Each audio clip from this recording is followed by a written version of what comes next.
سلام پاکستان، حمید نقیبی آپ کی خدمت میں حاضر ہے۔ خاموش سمندر، نیلا آسمان، ٹھنڈی ہوائیں، سب کچھ معمول کے مطابق لگتا ہے، لیکن کوئی نہیں جانتا کہ ان لہروں کے نیچے وقت ایک طوفان کو جنم دے رہا ہے۔ ایک ایسا طوفان جو نہ صرف کراچی بلکہ بھارت کے کئی شہروں کو اپنی لپیٹ میں لے سکتا ہے۔ کیا یہ محض موسم کی تبدیلی ہے یا کچھ بڑا ہونے جا رہا ہے؟ آج کی ویڈیو میں ہم بات کریں گے اس ممکنہ سمندری طوفان کی جو بحر عرب میں سر اٹھا رہا ہے۔ یہ طوفان کیا ہے، کیسے بنتا ہے، کس حد تک اس کی شدت ہو سکتی ہے، بحیرہ عرب میں بننے والا کم دباؤ کس طرح ایک خطرناک سائیکلون میں تبدیل ہو سکتا ہے، اگر یہ طوفان کراچی یا بھارت کے ساحلی علاقوں کی طرف بڑھتا ہے تو کیا اثرات مرتب ہو سکتے ہیں، ہمیں کب اور کیسے احتیاط کرنی چاہیے تاکہ نقصان سے بچا جا سکے۔ دوستو، قدرتی آفات ہمیشہ اچانک نہیں آتی، بعض اوقات وہ آہستہ آہستہ چھپ کر بڑھتی ہیں، جیسے بحیرہ عرب کے پانیوں میں اس وقت لو پریشر ایریا بن رہا ہے۔ یہ کم دباؤ دراصل ایک انتباہ ہے کہ کچھ غیر معمولی ہونے والا ہے۔ جب سمندر میں کسی مقام پر ہوا کا دباؤ کم ہونے لگتا ہے تو وہ علاقے خطرناک بن جاتے ہیں، گرم ہوا اوپر اٹھتی ہے، بادل بنتے ہیں اور پھر وہی بادل ایک ڈپریشن یعنی طوفانی مرکز میں تبدیل ہو جاتے ہیں۔ محکمہ موسمیات کے مطابق 23 مئی سے 25 مئی کے درمیان یہ کم دباؤ ڈیپ ڈپریشن اور ممکنہ طور پر ایک مکمل سائیکلون بن سکتا ہے۔ اگر یہ طوفان بنتا ہے تو اسے شکتی کا نام دیا جائے گا۔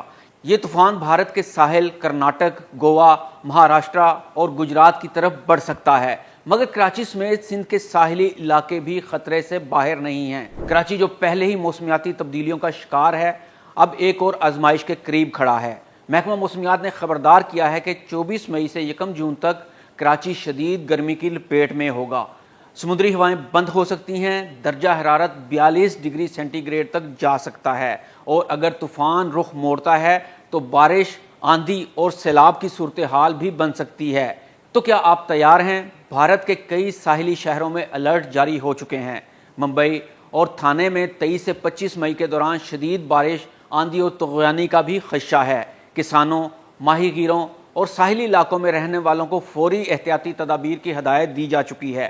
اگر طوفان آتا ہے تو سب سے پہلے متاثر ہوں گے سمندری راستے اور ماہی گیر، پھر بندرگاہیں، بجلی کے نظام اور شہری ٹرانسپورٹ شدید متاثر ہو سکتی ہے۔ کئی مقامات پر انٹرنیٹ، مواصلاتی نظام اور پانی کی فراہمی تک متاثر ہو سکتی ہے۔ ایک سائیکلون صرف ہواؤں کا طوفان نہیں ہوتا، یہ زندگی کو جھنجھوڑ دیتا ہے۔ اب سوال یہ ہے کہ کیا ہم بے بسی سے بیٹھے رہیں؟